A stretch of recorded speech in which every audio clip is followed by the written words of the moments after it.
Hello everybody, and welcome to That Bit. This week the top 10 crazy facts about the sitcom Married with Children you didn't know.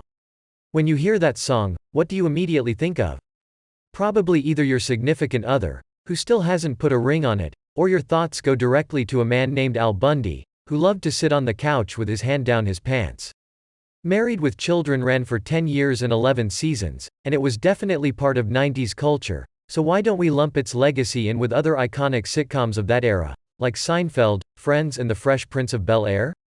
Perhaps because it starred a very dysfunctional married couple? Former Laverne and Shirley and Different Strokes writers Michael G. Moy and Ron Levitt were tired of the saccharine family sitcoms of the 80s. So when given the opportunity to create a brand new show, for the then brand new Fox network, the two conceived of a series that went against everything they'd been working on up until then. What began with a working title of Not the Cosbys became Married with Children.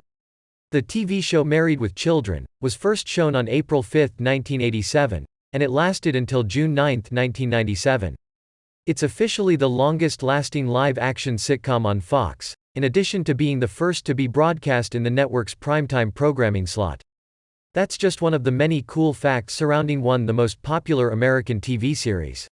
It's Nostalgia Week, so we're celebrating Married with Children by dropping some little-known facts about Al, Peggy, the kids, and the minds behind this unconventional family show. So if you think love and marriage don't go together like a horse and carriage, then here are 10 things you might not know about the classic dysfunctional family comedy, which aired its final episode 25 years ago today. 10. There was a different Kelly and Bud in the pilot. Two different actors were originally cast as the Bundy kids. Kelly was first played by brunette Tina Caspary, who had worked with Levitt and Moy on Silver Spoons. Bud was played by blonde-haired Hunter Carson, the son of actress Karen Black. Carson was almost 2 years younger than Faustino, while Caspary was nearly a year older than Applegate. The pilot was re-shot with Faustino and Applegate and aired on April 5, 1987. ONeill and Segal were largely defined by their iconic roles as Al and Peggy on Married with Children, but the actors who played their children became equally recognizable over the show's long run. The pilot was unaired, so fans were none the wiser about the switch in casting. Looking back, it's hard to imagine how the series might have gone if they hadn't changed it up at the last minute. 9. Michael Richards auditioned to play Al. 2 years before he landed the career-making role of Kramer on Seinfeld, Michael Richards auditioned to play the Bundy family patriarch. Moy estimated that out of the many people who auditioned for the role, 80% played Al like Jackie Gleason as Ralph Cramden, and 5% tried to play him as Jack Nicholson in The Shining. According to a report in 1986, when producers were looking to cast Al Bundy on Married with Children, Richards was among the actors and comedians who auditioned for the role. The producers at this time didn't think that Richards was right for this particular role. But he did impress them as an actor, so when it came time to cast Seinfeld, they made sure to give him a call. Perhaps then it's for the best that Richards didn't star on Married with Children.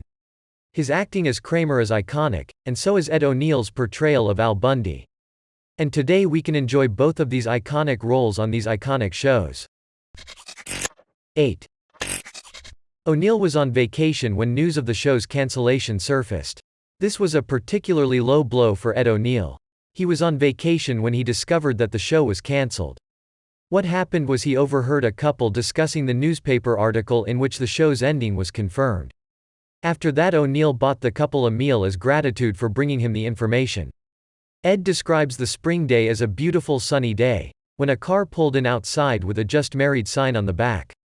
The bride gets out in a bridal dress and the guy's in the tux and they say, "Oh my God, it's the guy from Married with Children," he recalled.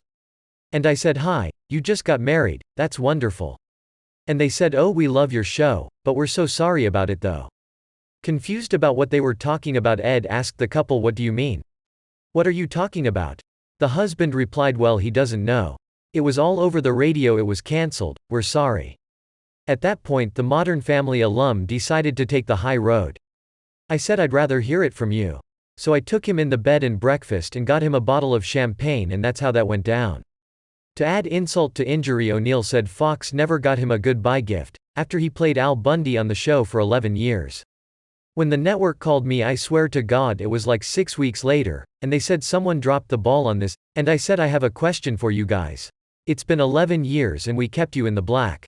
And there's no gifts from the cast?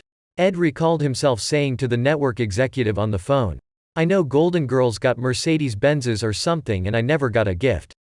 But it makes it a better story. We would have never guessed. 7. The shot of the cars on the interstate in the opening credits was pulled from 1983's National Lampoon's Vacation. If you look closely, you can see the Griswold station wagon. If you've watched Married with Children, you've seen the shot of cars driving through the interstate interchange in the opening credits. But the shot isn't an original one. In fact, it comes from a tremendously famous movie from a few years earlier. The shot from the show's opening sequence was pulled from 1983's National Lampoon's Vacation. If you look closely, you can't miss the Griswold family's iconic green and brown Ford Crown Victoria Wagon Queen family truckster station wagon. 6. Lots of famous or soon-to-be famous people guest starred on Married with Children, including Matt LeBlanc, Pamela Anderson, Pauly Shore, Jerry Springer, Vanna White, and John Lovitz. Matt LeBlanc actually starred as Christina Applegate's on-again off-again boyfriend on the show, and he got a spin-off as his character of Vinny. The spin-off, called Top of the Heap, didn't last long, but he went on to mega success as one of the core cast members of Friends. 5. Ed O'Neill would call up fans in character as Al on their birthday. Ed O'Neill would often oblige fan requests for him to call them on their birthday in character as Al Bundy. However, there was one proviso, which was very in keeping with Bundy's classic cheapskate persona. The fan had to receive the call reverse charge, meaning they'd end up paying for the call instead of O'Neill. Although this is pretty cheeky behavior from O'Neill, it certainly is something Al Bundy would do. Throughout the series, Bundy is consistently in massive debt, largely due to his wife Peggy's profligate spending. Bundy famously gets into many scrapes and close shaves as he comes up with absurd schemes to save or make money. 4. O'Neill based Al Bundy on his uncle.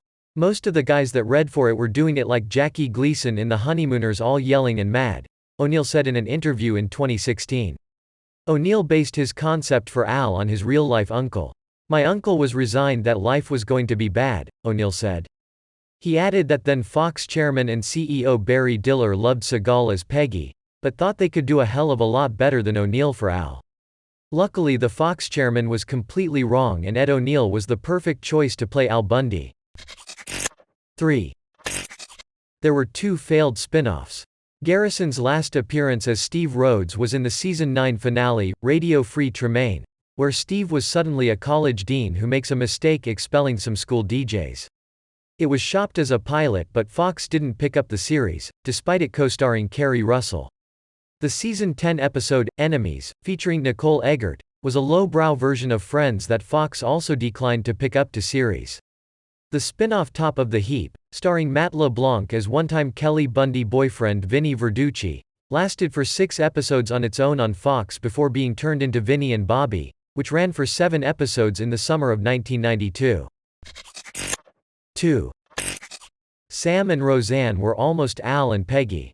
When going through casting, Sam Kinison and Roseanne Barr were offered the roles of Al and Peggy Bundy.